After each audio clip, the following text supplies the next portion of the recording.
Welcome to Sunday Night Overtime with Coach Claeys, brought to you by the Minnesota Lottery. I'm Justin Gard from KFAN Radio, and we're discussing another Gopher victory, 44-31 against the Purdue Boilermakers right here at TCF Bank Stadium yesterday afternoon. The Gophers are now 7-2 on the season, 4-2 in the Big Ten, and we're joined as always by the head coach, Coach Claeys. How you doing, Coach? I'm doing good, thank you. You've had about 24 hours to digest the game a little bit, take a look at the film. What stood out in that double-digit victory over the Boilers? Our kicking game, we played extremely well, and it all started early with Emmett hitting the field goals, and that was about 5 yards farther than what he usually says he could do, so anytime you can get to that 35 yard line and know you're going to get points on the board. He's been awfully reliable on that this year, and it really makes you feel good about getting points in the red zone. And we've taken care of the ball, and we've scored a lot of touchdowns down there. So pleased about that.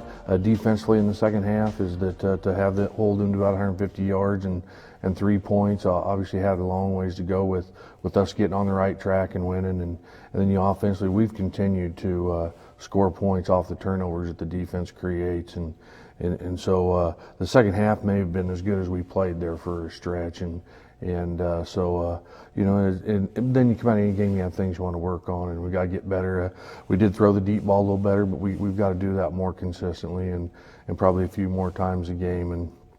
And defensively, we give a few big plays in the first half. That's something we hadn't done over the last 5 or 6 games, but again, I think our kids competed and just kept playing hard, and in the end, we ended up winning. What was the biggest difference defensively? Let's start there before we talk kicking and offense. From the first half where you did give up a handful of big plays to the second half where you gave up barely anything.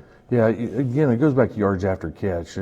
They threw the one on John, the tight end, up the seam and threw it up there, and had a little bit of a height advantage, and he out-jumped him, coming down with one touchdown. But the rest of them was pretty much yardage after catch. After they catch the ball, you got to tackle them, and if they are athletic enough and big enough, and he threw some balls in there where he needed to be, and we didn't tackle him. And Demarius missed a tackle, and that's somebody he's hardly ever going to make that type of error. So it wasn't one of those things that, oh no, it's all broke, So we made an adjustment, keep a safety over the top a little bit to help them out on some of that, and our pass rush got better as the game went on, and got more hits on the quarterback, and so that has a lot to play into the pass defense also. We take Twitter questions on this show. We also take Facebook questions on this show. You can throw them in the comment section right now. We'll get to those after Sights and Sounds. But your defensive coordinator last night took a couple of impromptu Twitter questions from fans talking about that first half, and he said, I made a couple of bad calls straight up.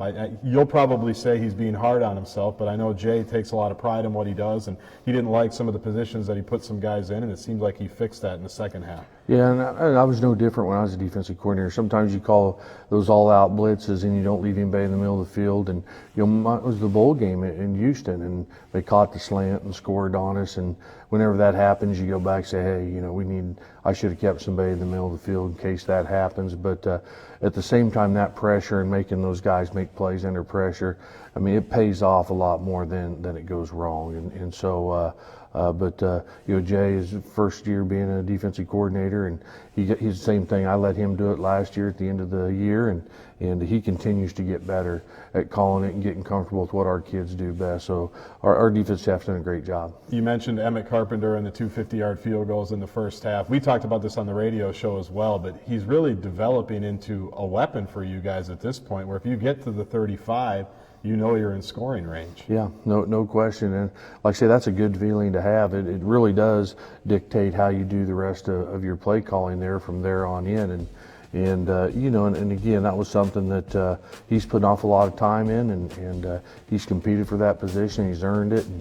And everybody's judged by game day, and he's just done a tremendous job on game day for us. You made the decision in the offseason to allow him to be the kicker and Santoso is going to be the punter. You obviously like that because that's what the kids wanted. Right. But it's hard to expect a guy who's never kicked a ball in college before to come out and do what he's done. He's now a Luke Rosa semifinalist, and it's been pretty reliable for you. When did you think you made the right call there? Did you have to wait until the season? During spring ball, he kicked awfully well during spring ball, and made an awful lot of field goals. So I felt awfully good during spring ball with the decision.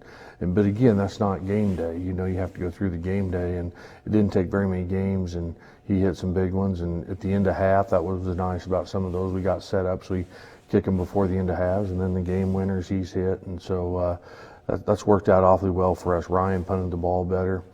Also on Saturday, and so the field position was in our favor a lot of times. So, I think we're getting a little bit better at some things each week as we go along, but we still got some work to do. You've talked about this last month being a week-to-week deal and making sure you don't overlook anybody, and you always want to be competitive into November, but you have to win in October to do it.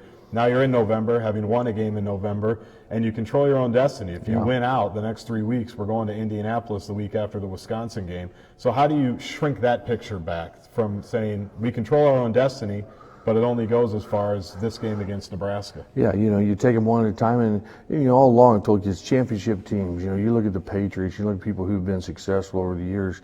They'll tell you there's a process that you go through each week of respecting your opponent, doing the work necessary so you can play your best on game day. And then as a team and being a member of a team, it's unacceptable not to play your best. If you truly want to be a part of that team and the team to play well, is that you'll give your best on that day. And if we can get everybody just to give their best and do their jobs, it doesn't guarantee you to win, but it gives you an awfully good opportunity, and especially if you never quit on each other. And so far, our kids have not quit on each other. Keep those Facebook questions rolling into the comments section. We'll get to the Twitter questions now. These were accumulated earlier in the day, and our first question is from Terrence. And it's a question you've answered a handful of times here in the last 24 hours, but the thought process of going into the first half. Yeah, it's one of those things. We got behind them a couple times, and I said, hey, let's go verticals and go deep and see if we can't get behind them, and then turn around and set up one throw into the end zone. If we didn't get the first throw, then we'll take the locker room. And there's, obviously I miscommunicated that to Mitch of what I wanted, and so that was my fault. And he went to throw a shorter ball, and it didn't work out. And so this was all my responsibility. I told the kids at halftime it's no different than a next play mentality. We were still within a score.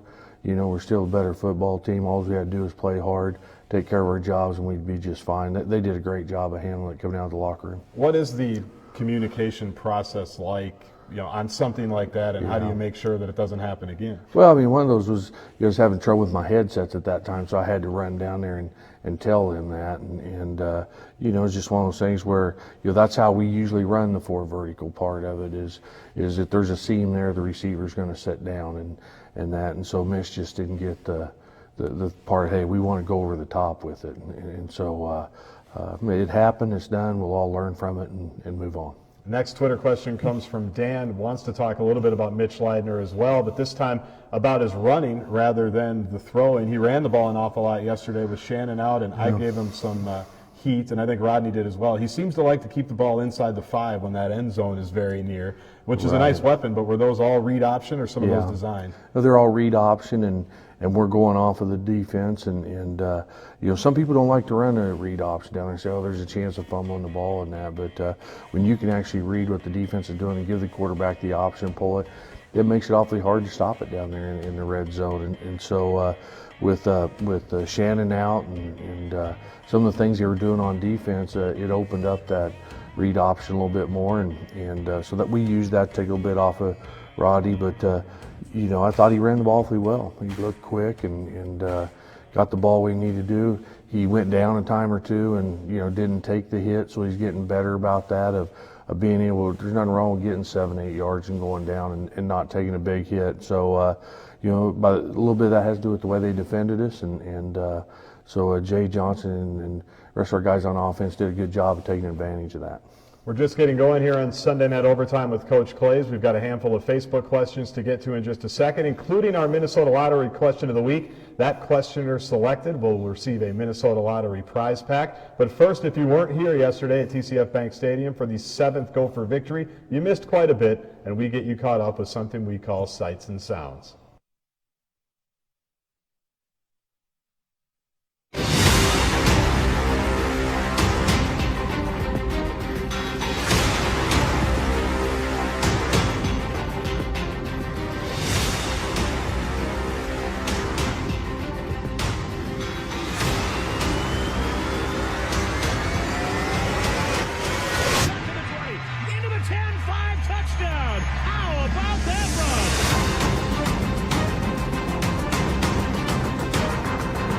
comes an all-out blitz, and he's sacked. Cashman got him. Snap is to him. He's going to run all the way. Hit and brought down. He was crushed. Leitner wants to go home run ball. He's got Still at midfield. It's caught in stride, and he's in Purdue territory. He's got Carter all alone. Carter with a diving catch. Flagger lost the ball. Picked up by Antoine Winfield, and the Gophers will take over at the 25. Fitting way to end Sights and Sounds with the defense picking up a turnover, something that we haven't mentioned a whole lot, but it bears mentioning. You guys lead the Big Ten in turnover differential, and you're top 5 in the country. A big reason you're 7-2, I would imagine. Yeah, no question. Because not only does it say we're getting a lot of turnovers, we're not turning the ball over very much ourselves. And then, you know, I say offense, we've turned a lot of those turnovers into points. So we've played very well together in that aspect as far as turnovers and getting points off of them. Let's get to the Facebook questions. They've been flying in here during the first segment of the show, and our first question is from Steve. I think wants to stay on that trend with the defense. What are some of your expectations you have as you get into maybe a tougher part of your schedule here the last 3 weeks, contending teams, what you expect from your defense? You know, as I tell them all the time, I don't care who we play, it's how we play. And, you know, we have standards that's been set, and I think we have good enough players to hold up to those standards. Up front, we're playing awfully well. You know, the big difference is a year ago, and we were devastated up front with the injuries, and we've stayed healthy up front. You know, knock on wood, we can continue to do that, and so it's not a matter of who you play. It's how well you play, and again, I talk about controlling our own destiny. I talk to our kids on game day. It's the little things, and we control them. You know, I'm a big believer. If you know what the call is each play, you get lined up, right? You communicate with each other, and get your eyes where they're supposed to be on the snap of the ball. If you just do your job best of your ability, we've got a chance. And then that next play mentality, at the end of the whistle, you got to go to the next one and go on. And again, it's another process. You just repeat it over and over the best you can. If we can get everybody on that same page, you have an opportunity to play awfully well on defense regardless of who your opponent is. Go back to Facebook and go back to another Steve. How do you feel the return of Jonah Persig made a difference in the offensive line play? You were able to make a few other adjustments with Jonah coming back. Yeah, no question, and it really worked out well because we ended up getting another injury in the game, and so but Jonah played awfully well, and you know, Vince played better. He'd been used to playing with Jonah, and I think it affected the way he'd played last couple of games. There truly isn't those combination blocks and all that. Guys get used to working with each other, and so he started out slow, which you would expect after missing 3 games, and just got better and better as it went on, and finished the game healthy. So, you know, we're going to lean on him. He's the leader of that group up front to get us through these next 3 weeks. Offensive line coaches in general are very intense, but I feel like offensive line coaches can maybe take it up a notch. I'm sure you've seen Bart Miller take it up a notch or two. He definitely did early on in the game yesterday, and I think one of the next 2 drives, Rodney Smith was following Vincent and Jonah into the end zone. I feel like the message got received there. He didn't like what they were doing early, and they started moving people late. Right, no question. You know, you can go for all the reasons you want to, why it's not happening, and come up with excuses, but you got to find out a reason why to get it done. And Bart's done a great job with those guys, and you know, I like the offensive line coach to be down on their field there with the guys, and because defenses they do quite a few things, and he's done a great job in between series of getting them ready to go. So I look forward to the end of the year here, and those kids, they keep getting better each week, and we've got a little bit of work to do. But when you see improvement each week, you know they're working hard, and we'll be better this week also. Our next Facebook question comes from Griffin, wants to look ahead against Nebraska. What adjustments would you like to see made before playing a top team like Nebraska? You mentioned some things you want to improve on already going into this week, maybe rehash some of those. Yeah, you know, it's really, you know, is that we could do a better job on some movement things and working off on the linebackers up front. Throwing the ball deep, you know, we're going to have to complete some deep passes to loosen that up a little bit, and then, you know, our 3 ball carriers, you know, however that's going to work out is we got to do a good job of playing off of what Nebraska does to us as far as what are they going to do, take away Rodney or Shannon, is that going to be the zone read? You know, really to take all 3 of them away, you got to put too many guys in there that we should be able to throw the ball a little bit. So we're making people defend the whole width of the field right now. And but at the same time, in order to do, I think we can do that better and throw the ball better. Our last Facebook question of the night is our Minnesota Lottery question of the night. Rochelle will receive a Minnesota Lottery prize pack for her question, which is about the pass defense, if I remember correctly, how you feel about just defense in general, but also defending the pass. You mentioned a little bit from your days as a coordinator, making sure you're leaving some help and not leaving guys out on islands, but you also have good corners. You want to be able to utilize them. Oh, you have to. And here's the thing about pass defense. Nobody likes big plays, okay? There's no question about that. But if you take a lot of their pass yardage, they got a lot of it in 3 or 4 plays. And overall, we played very well against the pass. We're built to play against the pass. We have some smaller, faster guys around in linebacker, and we got some safeties. And, it gets frustrating sometimes. But you look at how you do in general, and we played awfully well against them with the pass. They hit 3 big plays. I think you take that yardage away, and I know you can't eliminate those. But if we based everything we did off those 3 plays, you go back and change your whole defense every week. So you go off the majority of the plays. We feel comfortable. We're getting better.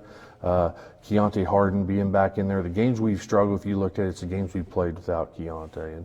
And so we got him back, and Antoine Winfield. Those guys are growing more and more comfortable with their jobs. And so, again, we're getting better and better at the right time as it goes on, and I don't worry about the passing game at all. Looked like Ray Buford's getting a little bit more comfortable as well. Had a tough moment or two, but also made some good plays as well, part of his growth. No question. And it all comes down to those different packages, is that not asking those kids to do too much in each one, and find out what they do best and sticking with that. And as the year goes on, you learn more about your kids and how that whole puzzle goes together. And I think Coach Salvell and his staff have done a good job of getting those things where kids are more comfortable. And we run a lot of kids on and off the field, and it makes me nervous, but you can tell we do it all the time in practice to match in the substitutions and the groups. And so I enjoy watching those kids play. Thanks to everyone who submitted a Facebook question tonight. If it wasn't answered here, don't forget we have double overtime with Coach Claeys on gophersports.com. He'll take a handful of those questions on his way out. Those will be there tomorrow at gophersports.com. Let's wrap it up talking about Nebraska. Good memories from traveling to Lincoln a couple of years ago. It was a nice victory for you guys. What's a key or two going into this game against the Huskers? We'll have to play better against the run. Last year they were able to run the football and throw it, and we didn't make them one-handed, and we've got to make sure that we do that. But we have a lot of kids on the team who've been to Lincoln and experienced a win. I think that's important, because that is, again, you talk about one of the traditionally best stadiums in the country. That's one of them, and so it's good that we've got some kids who've been there and won. And what happened to them at Ohio State will have no effect on how they play. I tell our kids that all the time, is that it still comes back to who prepares the hardest during the week for that game and who shows up and plays the best and plays the most physical to win. And it's a tough challenge, as any road game is in the Big Ten. We've had a little success winning some games on the road, but if we just go in there and control the things we control and play hard, is that we'll have an opportunity when it gets to the fourth quarter to win the ball game, and then you got to be finishers, But definitely be a fun week practice, us and them. Is that there's basically us and Nebraska and Wisconsin here. We get down to the end, and we happen to play 2 of the 3 of those guys, so it should be exciting. Have a great week of preparation, and we'll talk to you next Sunday. Appreciate that. That's the head coach, Tracy Claeys, and that does it for Sunday Night Overtime on this Sunday night. From all of us here, our great crew, we thank you for watching, and we thank the Minnesota Lottery for their help each and every week. Have a great week. We'll talk to you next Sunday at 7 o'clock.